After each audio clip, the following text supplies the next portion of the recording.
This is Jason Kelly with the Kelly Letter. Neil and Carol Frerick subscribed to the letter in 2008. When Russia invaded Ukraine, I learned that their son, Kurt, was in Kyiv at the time and evacuated afterwards to Poland. To get his perspective, I spoke with him on Wednesday, March 16th, 2022. Here's our conversation. Good morning, Kurt. Good morning, Jason. How's it going? It's going just fine. I'm glad it's going well for you. I was a little worried. I don't know, there'd be a rough background or something. Yeah. No, not here in Warsaw. I mean, unless you go to any of the train stations or bus stations, there's quite a bit of chaos, but it's still quite orderly, I suppose. That's good. There's everyone passing out goods and finding rides. Currently, I live not too far from the West Station here in Warsaw. Yeah. There's a bus station and a train station across the street, and I see buses all day long leaving with who would have dropped off Ukrainians. I see. Now, well, let's back up a little bit. Why were you in Kyiv? I was in Kyiv originally. Well, I went to Ukraine in 2019. I was there in the Peace Corps. I was teaching English in a small town in the east, in Zaporizhzhia Oblast region, pretty close to where the war initially started in 2014. Right. I was evacuated when COVID hit, and I was kind of waiting for the program to restart, but I went back on my own because it didn't look like that was going to happen anytime soon. So I was there just living and teaching English and studying Russian and Ukrainian language. How far along are you in the languages? I'm farther in Russian than I am in Ukrainian because I spent so much time in the East, and I was in a small town where hardly anyone spoke English to me. So it was mostly Russian every day. But we did study Ukrainian in the Peace Corps. That's what they have you start with when you arrive in Ukraine. I see. Well, when you were in the East, so the Russian side of Ukraine, and you were hearing Russian around you all day, what was the feeling toward Russia? I mean, the word from Russia is that, well, that's naturally part of Russia anyway. And then we hear from Ukraine's official messages that no, we're distinctly independent. What was the sense that you got from the real people around you in the eastern part of Ukraine? I still got a feeling of patriotism towards Ukraine. Um, Most people would explain to you that when they speak Russian in Ukraine, it's not for lack of patriotism towards Ukraine or patriotism for Russia. It is simply what they grew up with because many of their parents and grandparents lived in the Soviet Union, and it's just common speech every day. So some people will say, I know Ukrainian as well. They know it. They're bilingual. They all know Ukrainian and Russian from birth, and they just say, what I hear a lot is, I'm just more comfortable speaking Russian. That's all. There's no feelings really. I mean, it was more people, especially with the younger generation, like my students at the time, they were very pro Ukraine, especially after what happened in 2014 with the war. Yeah. So they were kind of showing their patriotism that way. So some students I even had would only speak Ukrainian to me, even in the East, which was, nice to see. Yeah. And in the sense you got was out of a feeling of patriotism that they didn't want to speak another country's language. They wanted to speak Ukraine's language. Yeah. So that was with the younger generation. I mean, of course, there are Russians who move from, they lived in the Soviet Union. They were much older, and they moved to a quiet town in Ukraine to live their lives. So they spoke Russian, but they also spoke Ukrainian. It's very mixed. I mean, you can see it. They will walk into, say, a government building, and speak Ukrainian, and then walk as they could be having a conversation with somebody, and as they leave the building, switch seamlessly into Russian. I Um, see. Hmm. mhm. Hmm. Did you speak with anybody who was part of the Euromaidan protest of 2013 into 2014? Um, Not, I didn't speak on the topic directly, nor did I ask. I mean, sure enough, walking around Kyiv, I probably did speak with some people who were in the Euromaidan protests, because it was such a large part of Ukrainian and Kyiv life. Yes. Um, and um, Yeah, I mean, a lot of, I was young at the time. I mean, well, it was in 2014. I was 18. So I mean, I was still around a lot of people my age there, and I'm sure they took part in Euromaidan. Yeah. Now you said you didn't ask about Euromaidan. Is that because it's taboo to talk about, or what?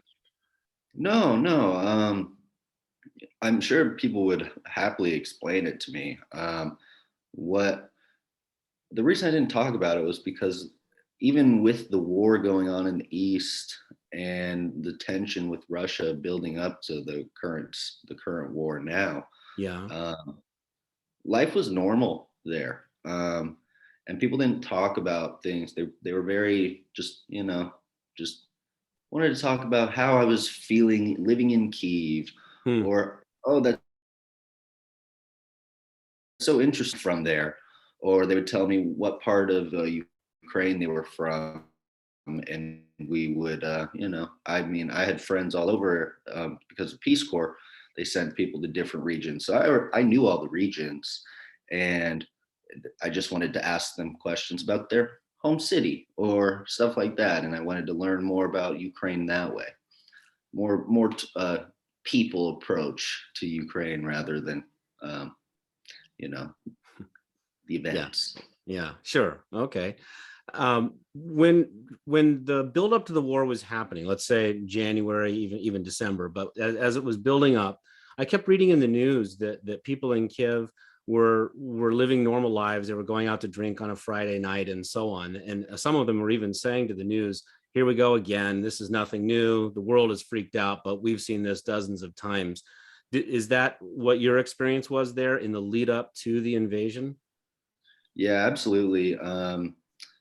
I would talk with my friends in the east, in Kharkiv and in Zaporizhia, and they felt the same way. Oh, this is just noise coming from Russia again. They do this constantly, and they're used to it.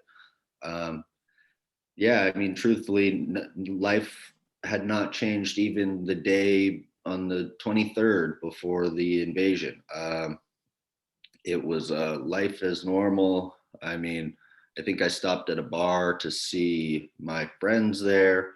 Um, no one was really talking about much. It I did start to see, up until, like, I worked in kind of a wealthy area, and some of my students stopped coming. I think they were kind of more had the means to travel, and I think some of the parents opted to leave for a little bit.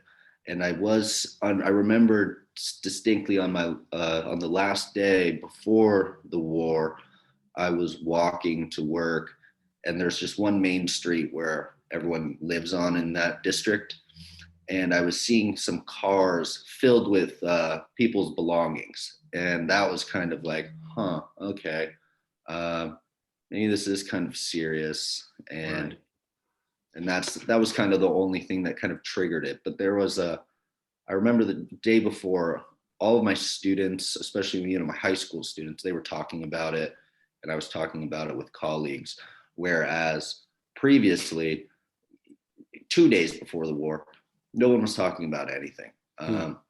And it was a kind of an odd feeling, the lead up to the war, because I am seeing all of the Western media, and reading all these reports, 200,000 troops built up on the border near Kharkiv and in Belarus and over in the Donbass. And so I would, kind of probe my colleagues, hey, what do you think about this? It's nothing. Talk to my friends in the East, oh, nothing. It's just them flexing their muscles. They want to have some sort of, maybe some weird bargaining, I don't know. Right. Some kind of leverage.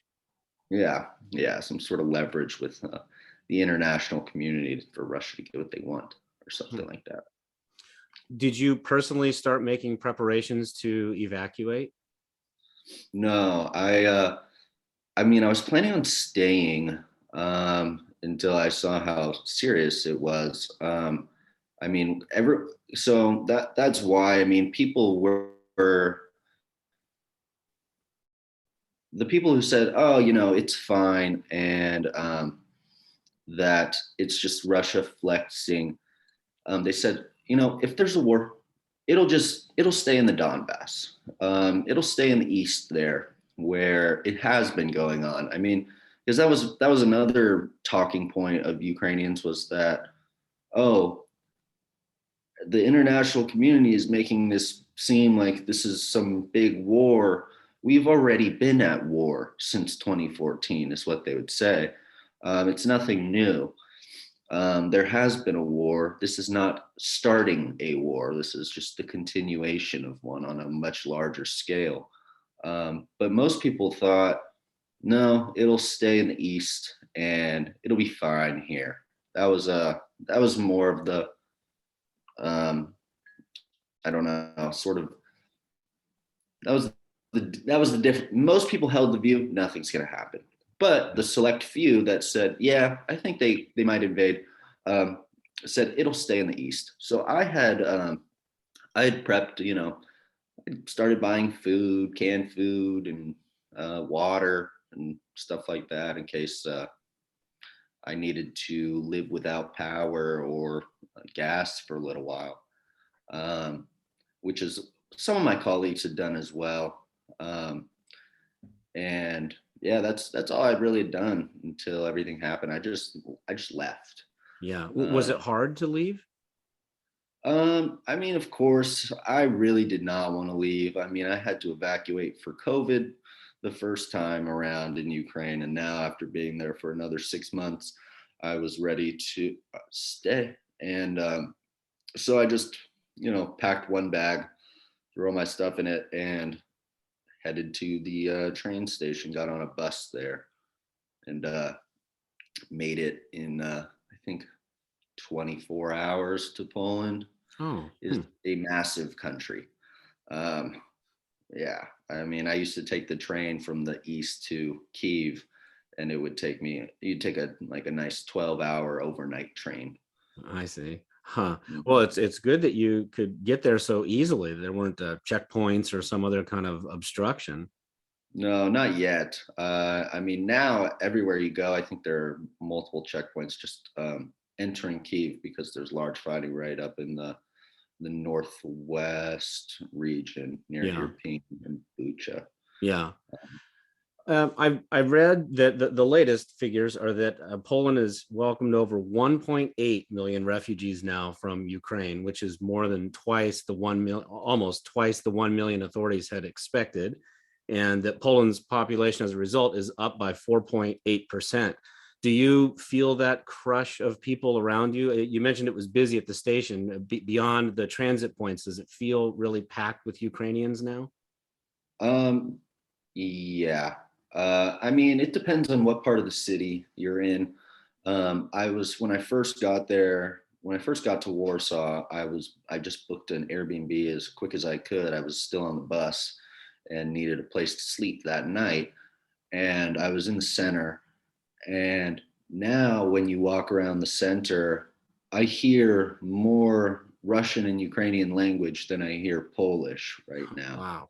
Wow. And it's everywhere you look. I mean, I had to go into the center there's this giant mall, and it's right next to the central train station as well. I mean, that's one of the things. The central train station is in the very center of Warsaw.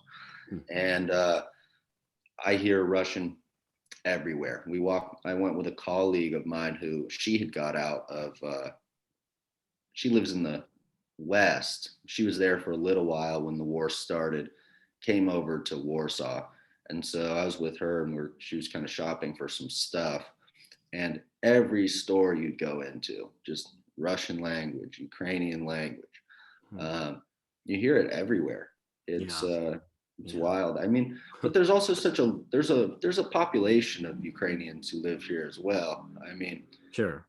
maybe everywhere you go. I mean, a lot of them work in the service industry. Maybe they own some businesses. Like yesterday, I went to a shop just to get another coat because I'm planning on going down to the border and it's cold. Yeah. And the woman was Ukrainian, and she sat there with me, and she just offered me coffee in this small shop, and we sat there and we spoke about the situation, maybe what's going on here in Poland. She was asking me if I found work, Yeah. and stuff like that. It was nice, but yeah, it's a Huh. lot of Russian and Ukrainian here. It's pretty striking because I had been here before.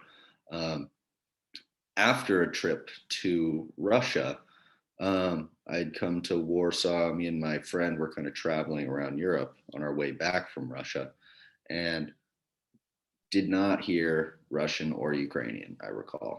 Hmm. I Hmm. remember sort of only hearing Polish and going, we can't really speak that. We don't know what's going on.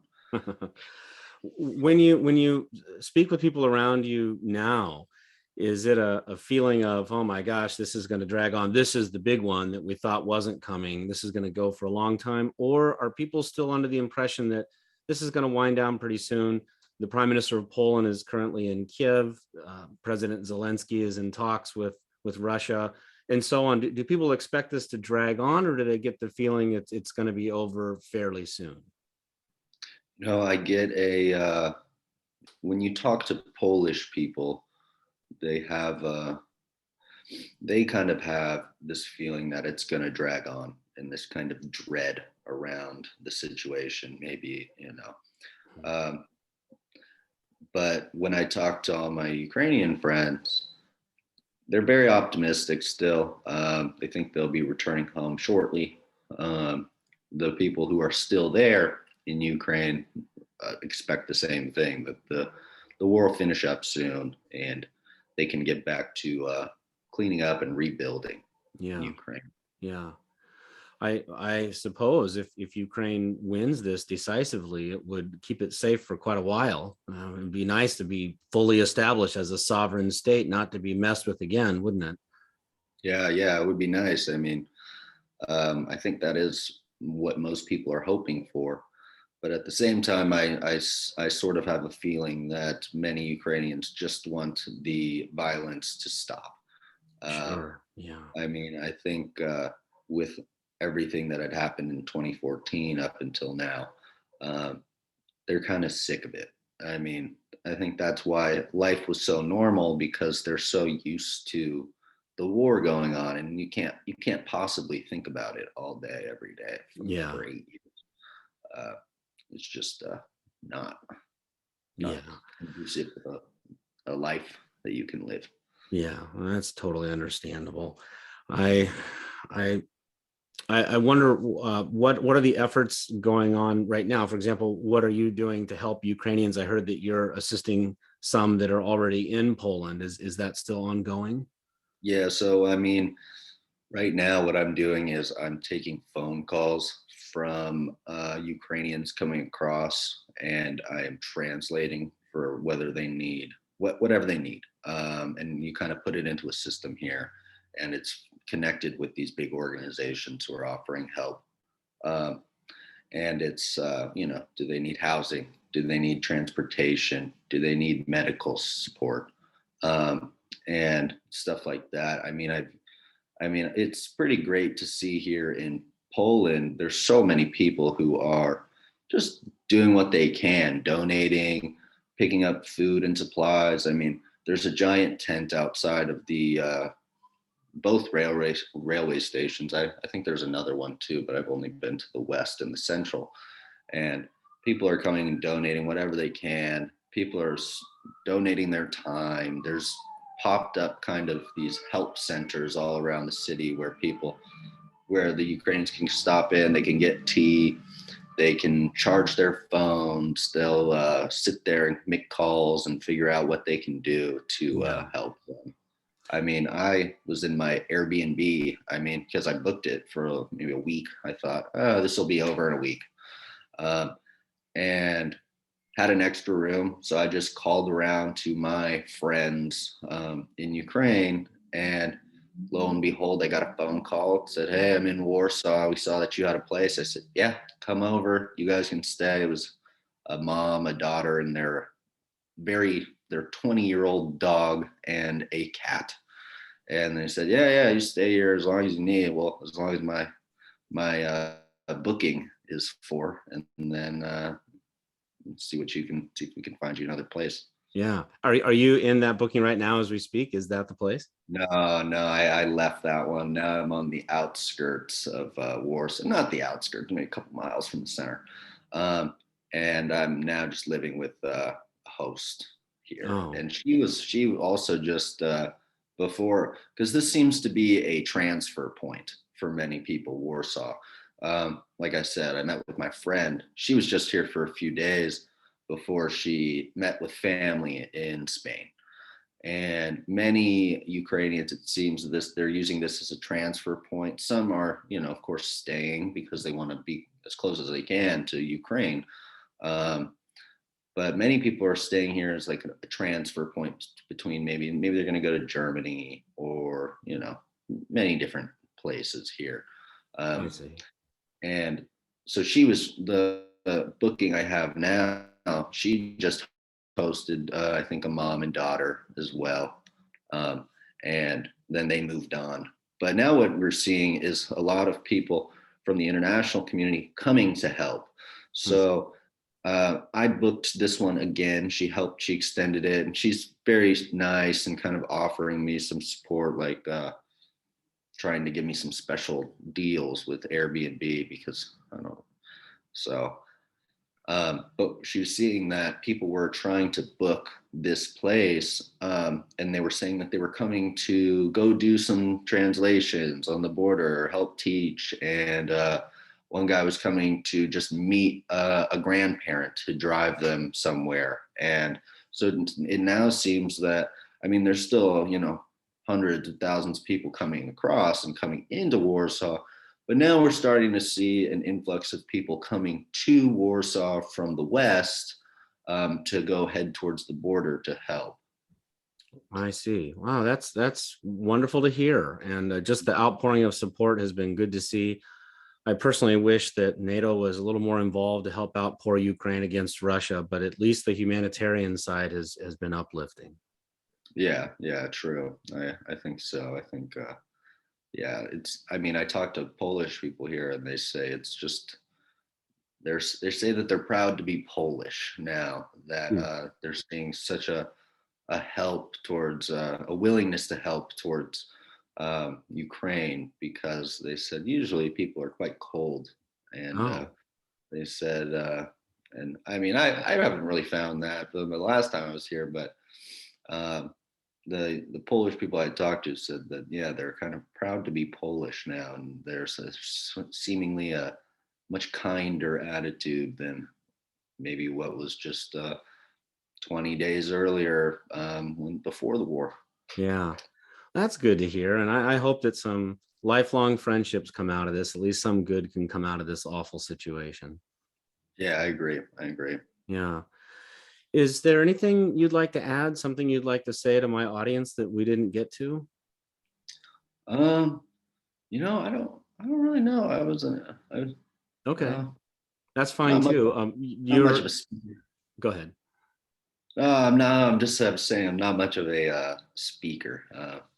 I'm happy to answer. I didn't really prepare or anything. No, that's all right. I just wanted to talk with you, and I think you're doing a fine job. I just meant Okay. if there was some sort of website you would like people to visit, any way you'd like people to pitch in, anything like that? Um, I mean, There's plenty of these orgs. I mean, I do have a GoFundMe, and it's but it's just, so I can go to the border and live down there and help, some help the Ukrainians any way I can. Maybe I give some free English lessons. Maybe I pass it. Maybe it's passing out food. I said I would do whatever they need me. The people I'm in talks with here, uh, I said I'm happy to do whatever's most needed. I mean, if it's passing out water, I'll pass out water. Doesn't have to be translations. Yeah. Uh, Yeah. so yeah, I mean, I'm just working towards that. I'm just trying to help however I can, because I mean, I just want to get back.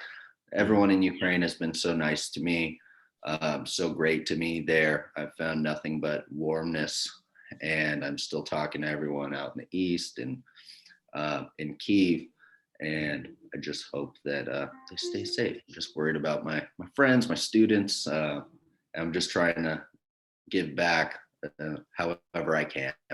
You bet. You bet. Well, I'll tell you what, after the call, I'll get that link to your GoFundMe campaign. I'll put it in the show notes. All right. Thank you very much. You bet. And little did you know, signing up for the Peace Corps, you'd be heading off to war. Yeah, right, right. They don't mention that in the brochure. Yeah, seriously. Yeah. I mean, I'm not sure I think the Peace Corps would have pulled us when they started pulling all of when the initial fear arose and they started saying, all right, if you're American, you should leave Kyiv. And I said, no way. I mean, talking to all the people who said, no, it'll be fine. I kind of got the same feeling, oh, nothing will happen. Mm-hmm. Because, yeah, Peace Corps pulled us when COVID hit, but as late as they could. Um, the airports were all closed when they finally chartered us to flight out. But yeah, I think they would have pulled us. I'm Yeah. not sure. Yeah. The COVID evacuations were an odd one because where were you supposed to go? It's like trying to escape sunlight. Yeah, yeah. Yes, this one was a little different than the COVID evacuation. The COVID evacuation was quite easy. Just sitting in a hotel waiting for a flight. I mean, that's all. The Peace Yeah. Corps would just say, all right, you got your flight at 6 a.m., be ready. And then they would send us an email and say, oh, it's canceled. It's at 6 p.m. now. So just get ready for that. And that went on for, I think, 10 days Yeah. until we finally got a flight out. But this one was a little more hectic. Yeah. Boy, it's been a swell couple of years, hasn't it? Yeah, it sure has. Well, I tell you what, Kurt, I am happy to see that you're safe. That's the main thing. You seem to be in good condition there. And I very much appreciate your taking the time to give us an update from the front lines of this crisis. All right, Jason, thank you very much for having me. My pleasure. We can talk again anytime. Just stay in touch, okay? Will do. All Thank you. right. You bet. Take care. Have a good day there. Thanks. You as well. All right. Thank you.